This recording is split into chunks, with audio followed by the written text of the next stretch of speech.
So today I wanted to talk about the body consciousness and how when we decide to give up a mental, emotional, and even physical addiction, the body consciousness will fight us back tooth and nail like a wild beast. And I wanted to talk about this because people get discouraged when they try to change something about themselves, and then they wake up on the first day of this new challenge, this new chapter. Oh, I'm going to give up anger. I'm going to give up worrying. I'm going to give up the story that I'm telling myself. I'm going to give up blaming. I'm going to give up, all these narratives that I've been saying for the past 12 years about that person that hurt me so badly. I'm going to give them up. Right? But the day we wake up on this new day, when we're trying to give it up, we're going to feel more doubtful, more angry, more depressed, more worried and more anxious than we've ever felt before, because the body goes through, not just the body, the soul. It's like it goes through this withdrawal. It's like, wait a minute. We've been feeling powerful, important. We've been feeling alive, right? Some people love chaos because it makes them feel alive. So it's like they're so addicted to chaos and problems. This is the only thing that the only way they found to make them feel alive. Oh my God, I've been coming to the rescue for all these broken people for so many lifetimes. This is my only reason for living, right? If you give up toxic relationships and thinking that you can change people, you might feel quite a void inside of yourself, quite a withdrawal, it's like this unfamiliar feeling of like, oh my God, I'm not filling myself with cheap energy anymore. So now I'm feeling this withdrawal, and it's very physically uncomfortable. And my body is asking me, my mind, my emotions are asking me for more of those thoughts and feelings and sensations that I've been accustomed to for lifetimes. So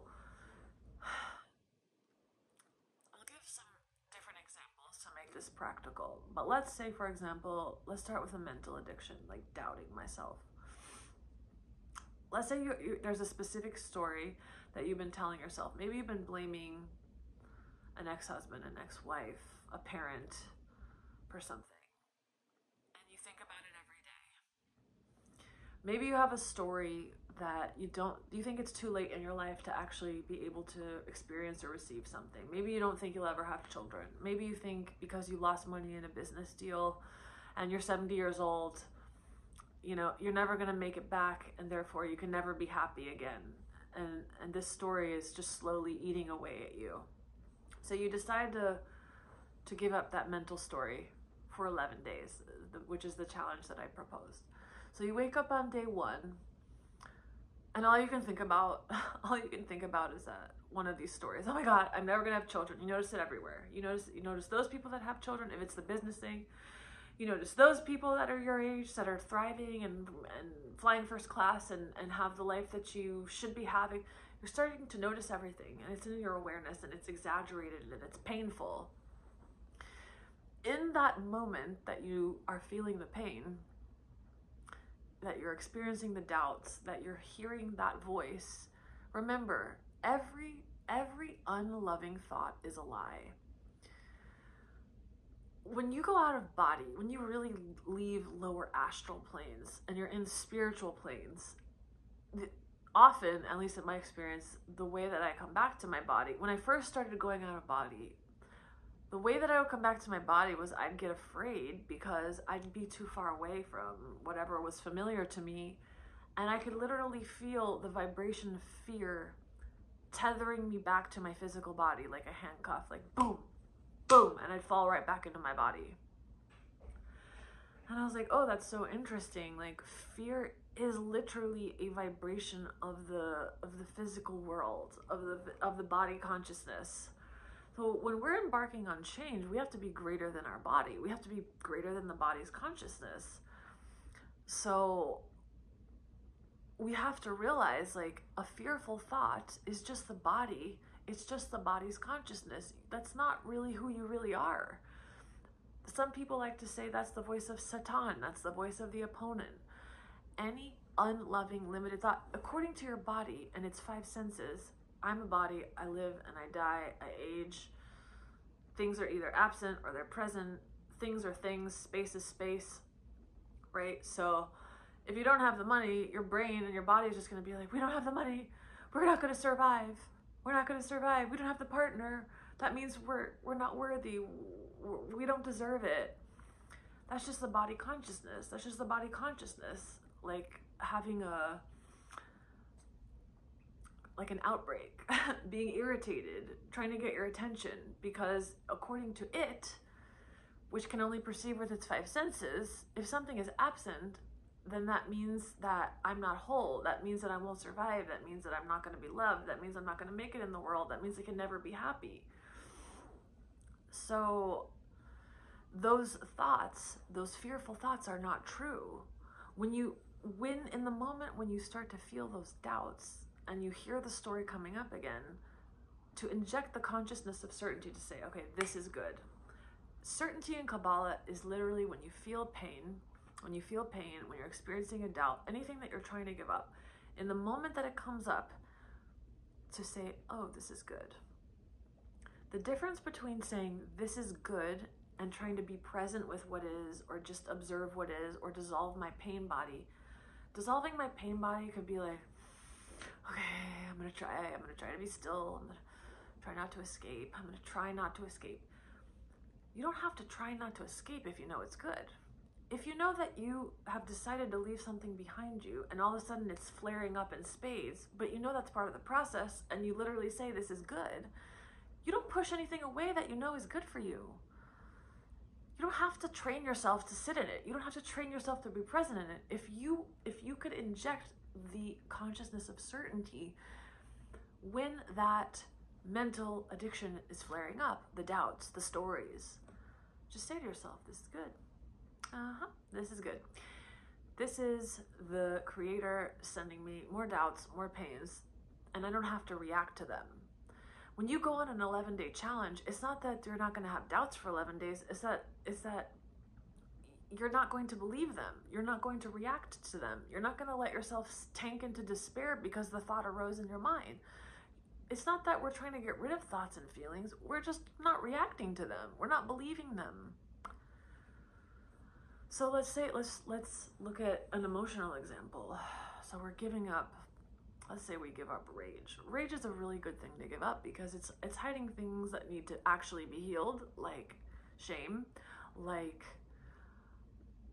deep hurts, deep apathy, the feeling like you don't even want to be in this physical world, right? Rage feels powerful, and it's moving. It's like a raging river. It gives you a false sense of power. It gives you, I don't know, a sense that you're alive. It gives us a lot of things. If you were to say, I'm going to give this up.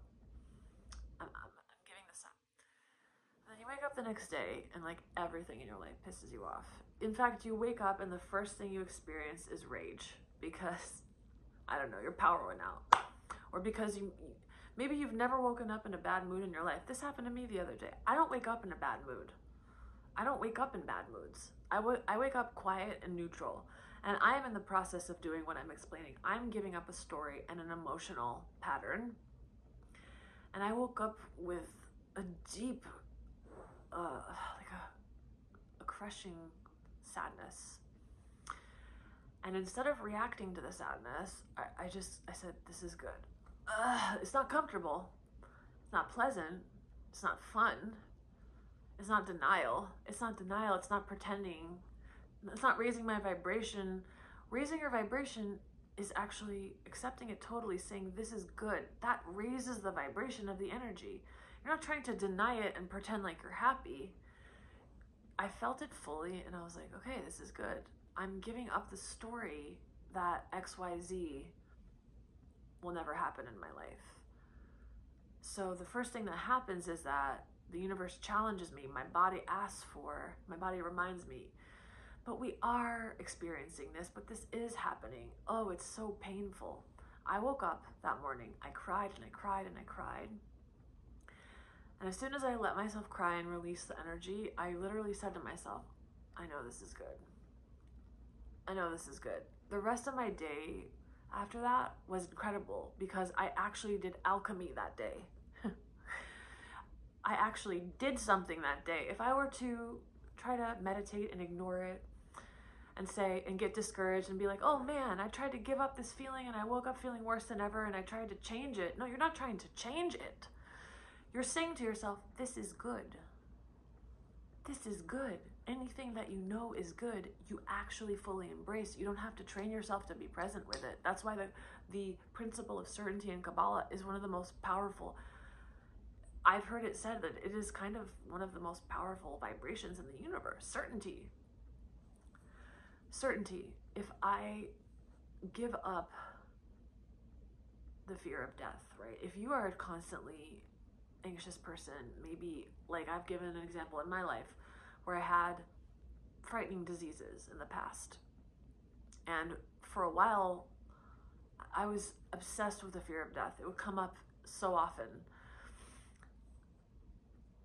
I would sometimes go out in public or drive on the highway, and all of a sudden my body would start feeling like it was dying.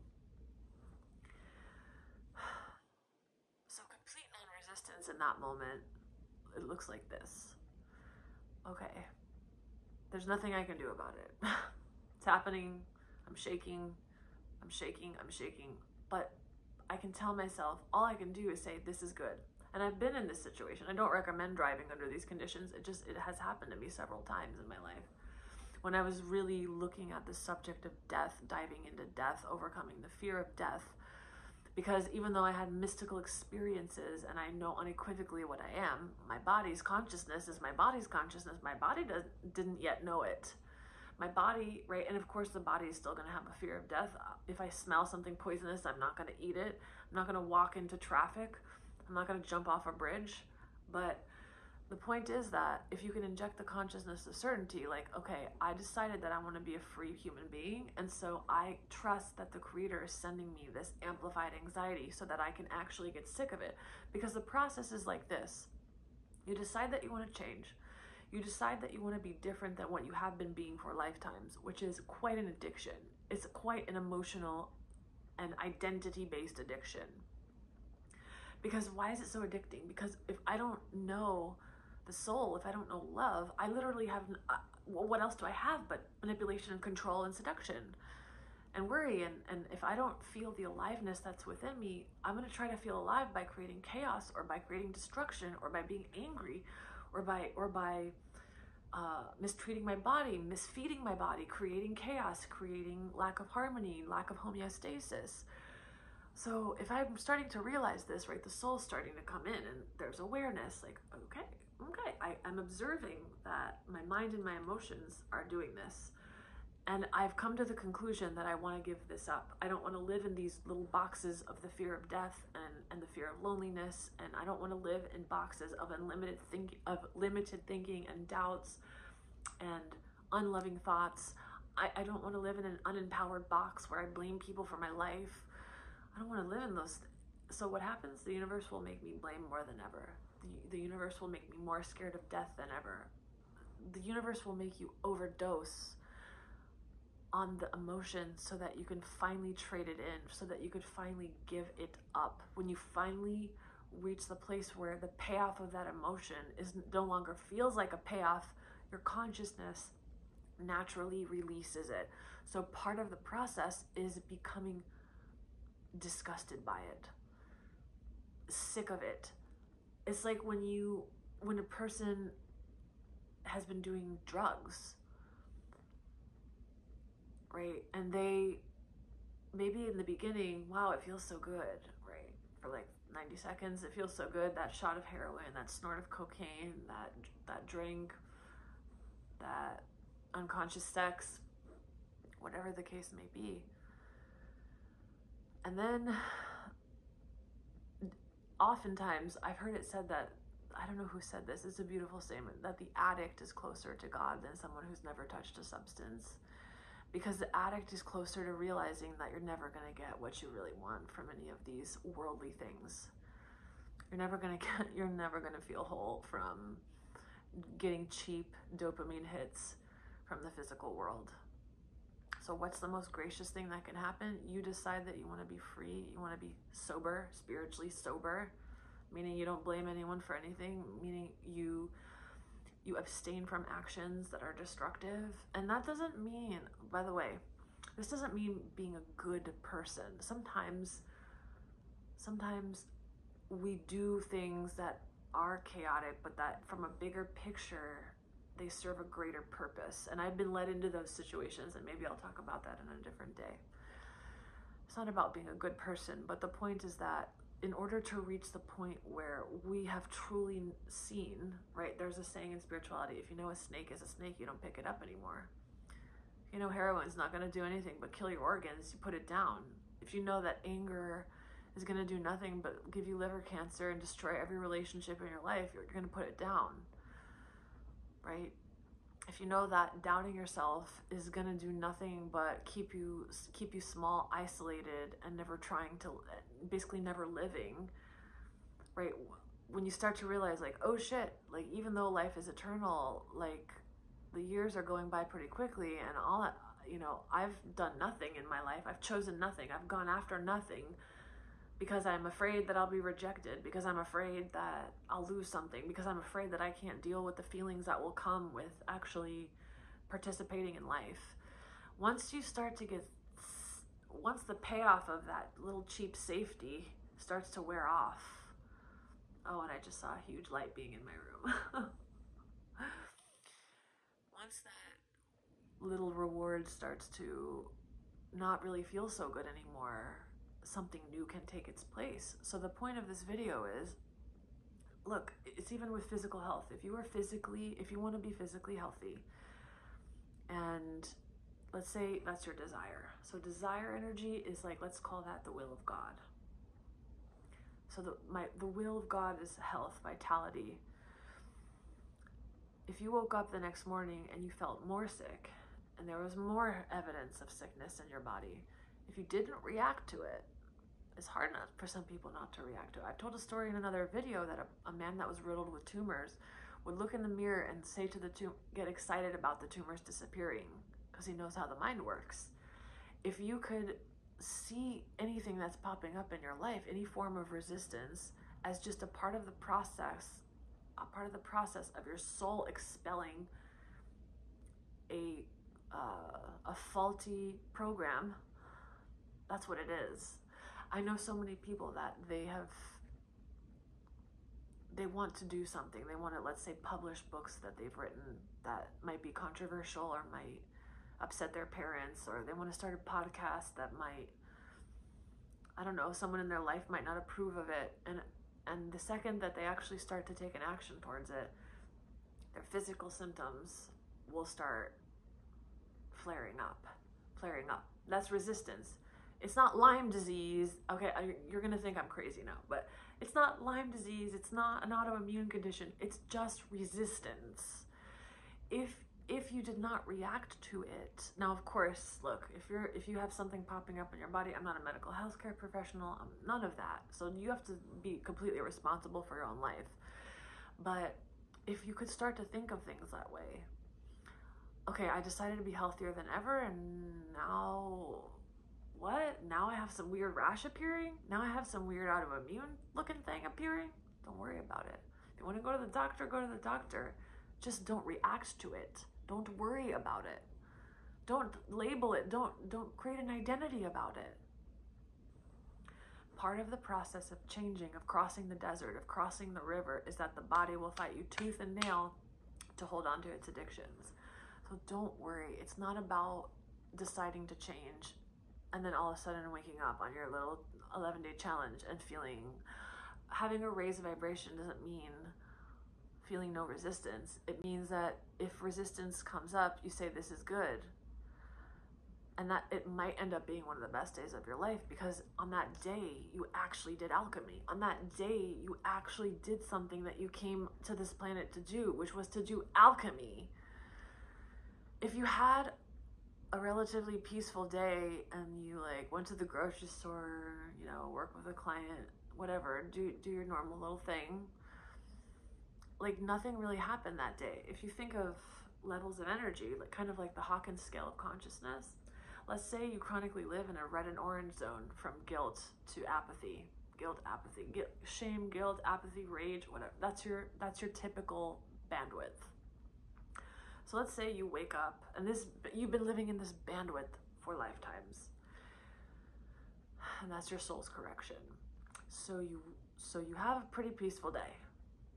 Okay. But like, you didn't actually do anything to change, to get out of this bandwidth. The conditions were good today. Maybe it was sunny, maybe nobody pissed you off. Maybe you slept perfectly and you relaxed and you did relaxing breaths and you learned how to relax, but nothing actually happened that day from a soul level.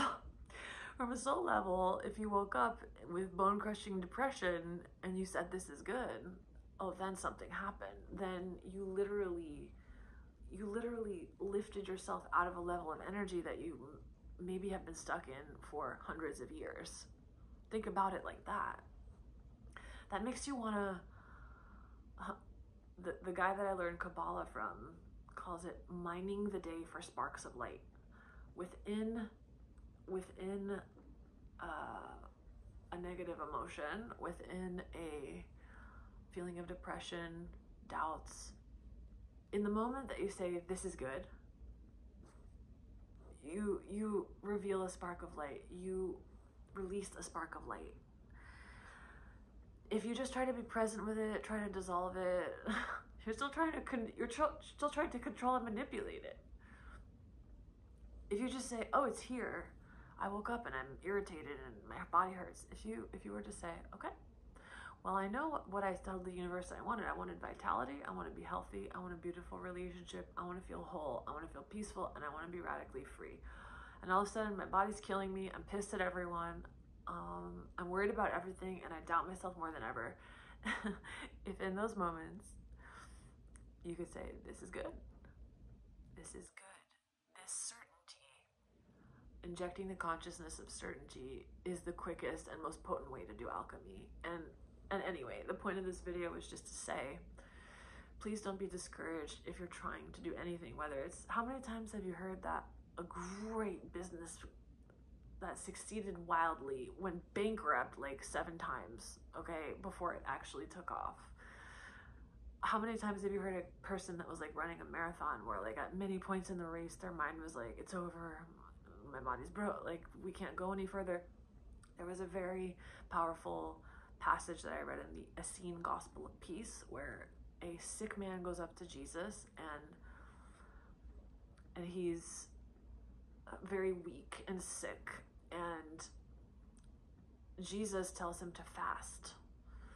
And the man's like, but I'm so tired already, I'm so sick and weak already, like how am I going to fast? And Jesus said, Satan will die before your body dies. And what that means, at least what it means to me, is your doubts, your worries, those things will die before the body dies. Fast from the worries, fast from the doubts. Satan is that voice of doubt, those unloving thoughts, those lies. Satan will die before your body dies. Very powerful statement. I'll just close with that statement. If you can understand what that means, like, it really moved me. So I hope this is helpful, and I hope you have a beautiful day.